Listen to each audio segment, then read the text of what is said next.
All right. For this one, considering the law of gravitation, the law of universal gravitation, which of the following statements best compares how altering the distance r or either mass will affect the force of gravitation between two objects? So, the larger the mass, the weaker the force. Okay. For A, we're going to break it down in B, C, and D. We're all going to break it down into the basic components. So, for A, the larger the mass, the weaker the force. That is incorrect. It's the opposite of what we say, because we know the larger the mass, the greater the force.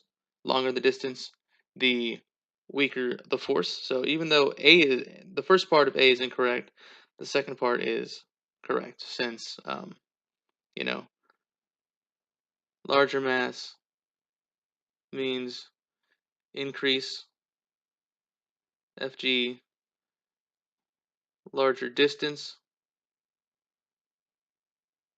means you decrease the force of gravity.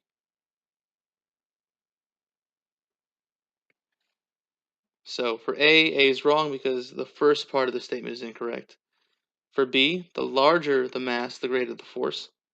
That part is correct. For the second part, the longer the distance between the masses, the weaker the force. That part sounds right. Let's just make sure there's not something worded better. C, the larger the mass, the weaker the force. That's incorrect. And then the second part, the longer the distance between the masses, the greater the force. Longer the distance, the greater the force. That doesn't sound right. That's incorrect because the longer the distance, the weaker the force. So both of those statements are wrong. And then D, the larger the mass, the greater the force. That is correct.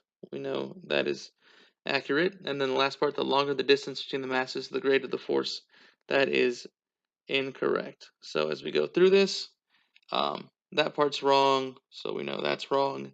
There's nothing wrong with B. That's going to be our answer. For C, both those statements are wrong. And then for D, just the second one is wrong.